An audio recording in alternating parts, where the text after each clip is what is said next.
In this video, I would try to discuss some most important points of the basic chapter of biology, that is cells. The cell is a basic structural and functional unit of life. अब इस line को हम कैसे समझ सकते हैं? देखो, structural and functional, एक यूनिसेलुलर ऑर्गेनिज्म का एग्जाम्पल लेते हैं. एक यूनिसेलुलर ऑर्गेनिज्म का पूरा बॉडी एक सिंगल सेल से बना होता है. अब यही एक सिंगल सेल से उसका पूरा स्ट्रक्चर बन रहा है. So a cell has proved to be the structural unit of that unicellular organism. Functional unit कैसे? उस यूनिसेलुलर ऑर्गेनिजम्स का सारा functions like digestion, excretion, eating, जितना भी फंक्शन है सारा कैसे परफॉर्म हो रहा है? उस एक ही सेल से परफॉर्म हो रहा है. यूनिसेलुलर ऑर्गेनिजम्स का हमारे जैसा अलग अलग सिस्टम्स तो होता नहीं. सो उस यूनिसेलुलर ऑर्गेनिज्म का वो एक ही सेल सारा स्ट्रक्चरल और फंक्शनल यूनिट दोनों होता है. So that single cell has prove to be the functional unit of that unicellular organism.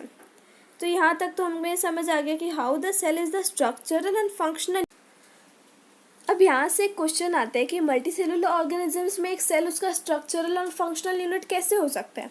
But सी, एक मल्टीसेलुलर ऑर्गेनिज्म का भी बॉडी क्या चीज़ से बना होता है? सारा सेल से बना हुआ होता है. हमारे बॉडी में अलग अलग ऑर्गन्स होते हैं. These organs are made up of tissues.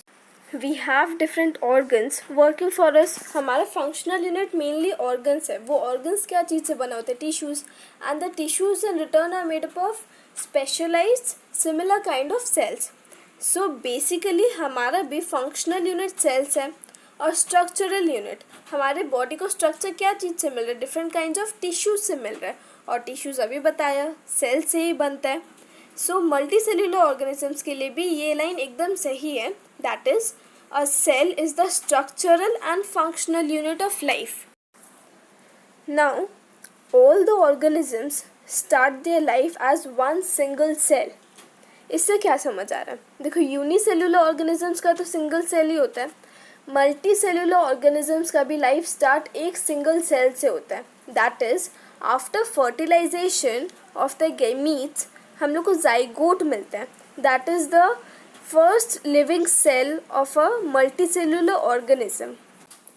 In the second part, we know that different organisms are made up of different number of cells. For example, unicellular organisms made up of one single cell.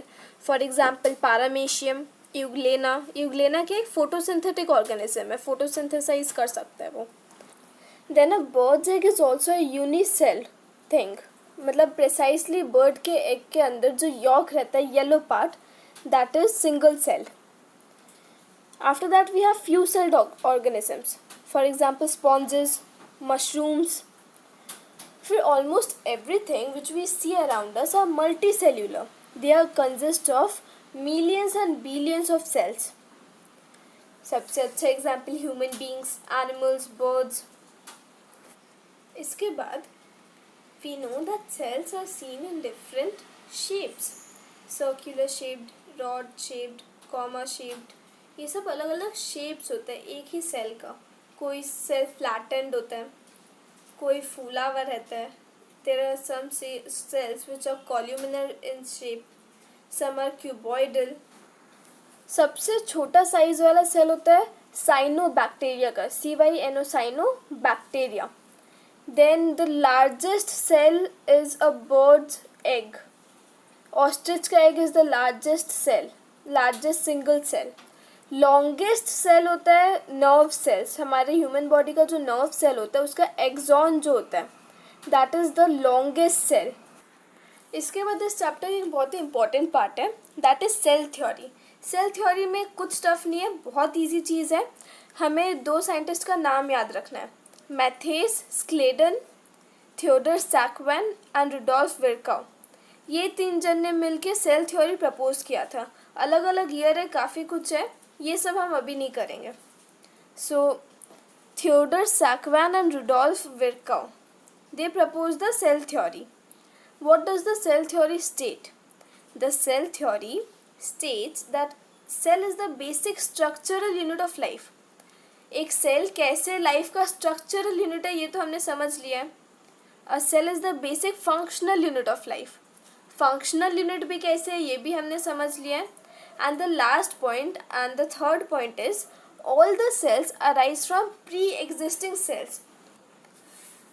Cell reproduce कैसे करते हैं? Cell division के through. मतलब cell divide होता है mainly mitosis and meiosis. ये दो तरीके हैं जिससे सेल डिवाइड होता है.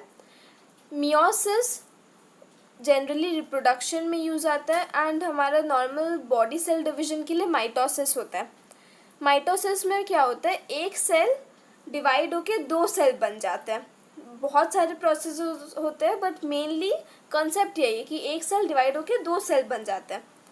सारा सेल्स हम लोग को पता चलता है कि एक जो पहले सेल था उसी सेल से सारा नया सेल्स बन रहा है. This justifies that all the cells arise from pre existing cells. Cell theory का फटाफट क्या क्या 3 पॉइंट है वो बोला जाए तो cell is the basic structural unit. Number 2, cell is the basic functional unit. And number 3, all the cells arise from pre-existing cells. Now we come to structure of basic cells. Basic cell मतलब हम किसी specific cell का structure नहीं पढ़ रहे. एक normal cell का क्या क्या स्ट्रक्चर रहता है वो पढ़ेंगे.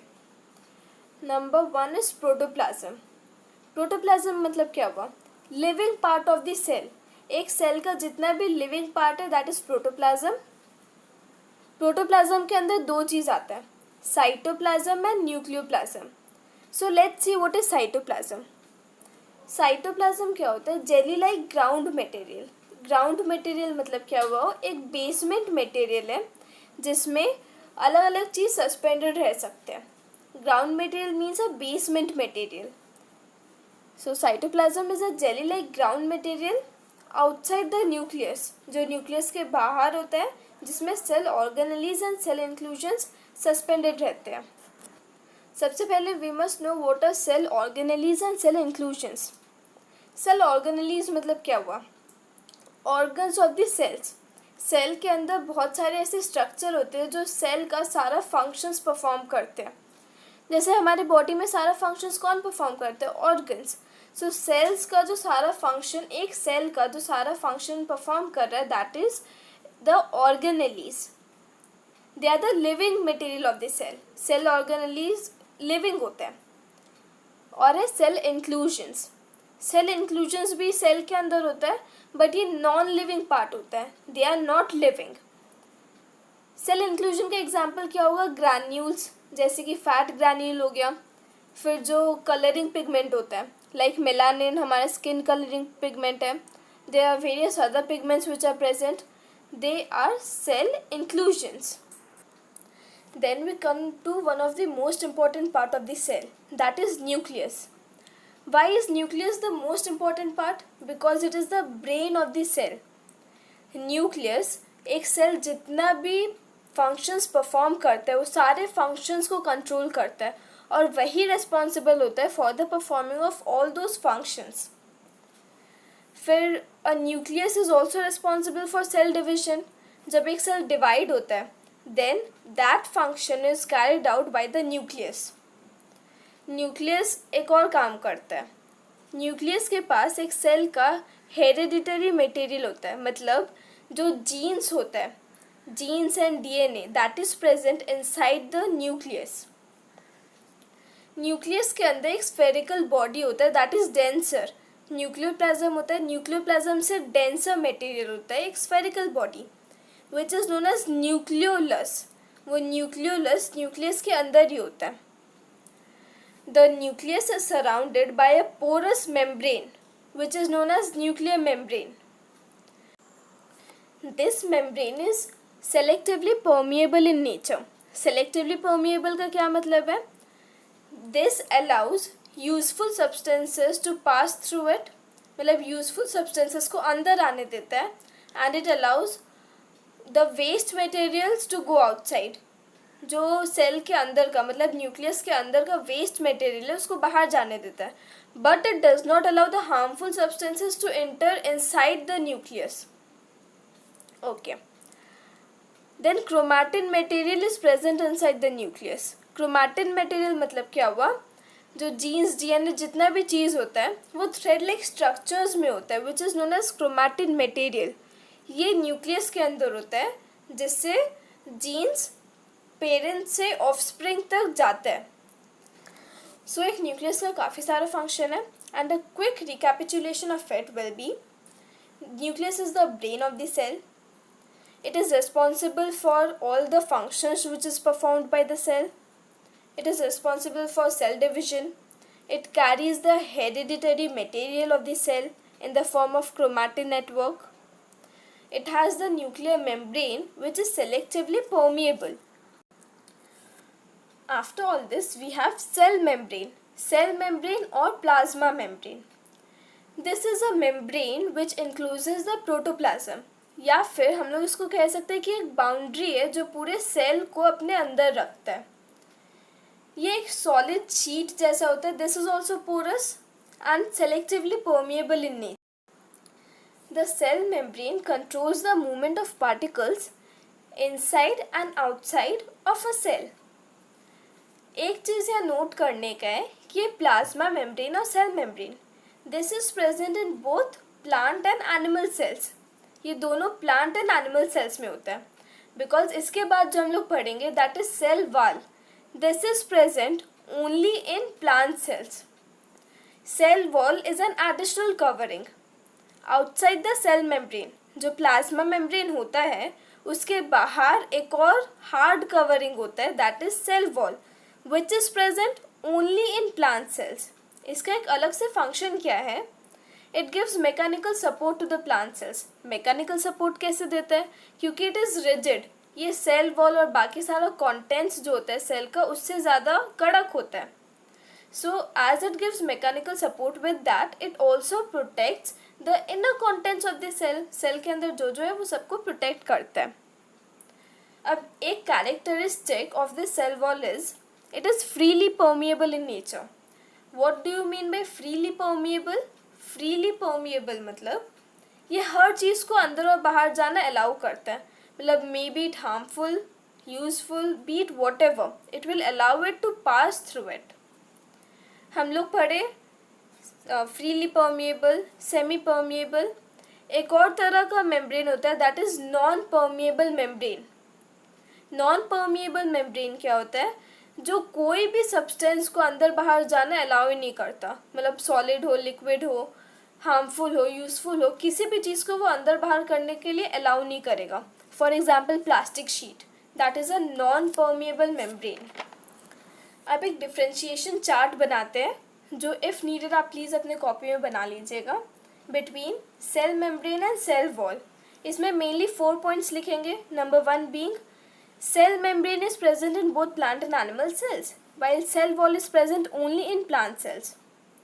Cell membrane is selectively permeable, while cell wall is freely permeable. Okay, यहाँ पे एक नया चीज़ है. Cell membrane is living, ये हमने बता दिया था. Cell wall, this is non-living. It is a non-living part of a plant cell. And cell membrane is made up of proteins and lipids. Lipids मतलब क्या हुआ?